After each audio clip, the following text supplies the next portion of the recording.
बिस्मिल्लाहिर्रहमानिर्रहीम। अस्सलाम वालेकुम। कैसे हैं मेरे व्यूवर्स? आई होप सो ठीक ठाक होंगे, मज़े में होंगे। अल्लाह पाक आप लोगों को अपने अपने घरों में सेहत तंदुरुस्ती हिम्मत का ज़िंदगी के साथ रखे और खुशहाल रखे और आपके घर के दस्तान वसी करे, खैर व बरकत डाल दे।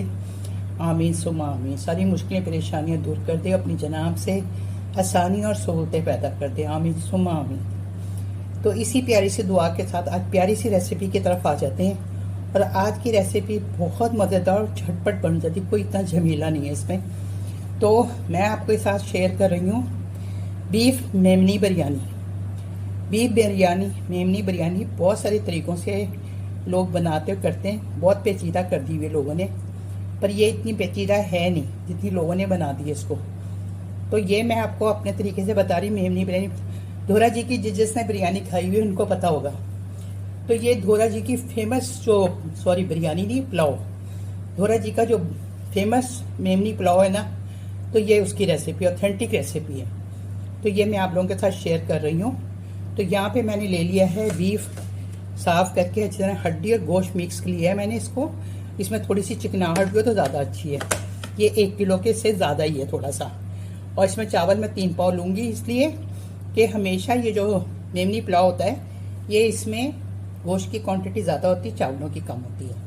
ये गरम मसाला जिसमें ये है तेज़पात है, 3 से 4 तेज़पात ले लें।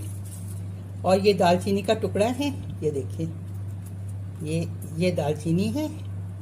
और 2 हैं क्लोव, 2 ब्लैक कार्डिमम में, 6 ग्रीन कार्डिमम में। और ये 15 काली मिर्चें हैं, 6 अदद क्लोव्स हैं, बादियान का फूल है 2 अदद, और 1 टेबल स्पून भर के सफ़ेद ज़ीरे का है।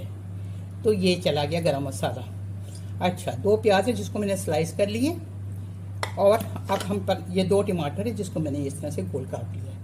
अब हम चलते हैं पकाने की तरफ। आधा कप मैंने इसमें ऑयल डाल दिया और मैं प्रेशर में बना रही हूँ। पतीली में भी बना सकते हैं।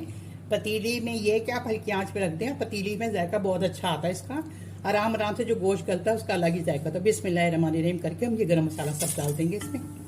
तो इसको तड़का लेंगे थोड़ा सा हम।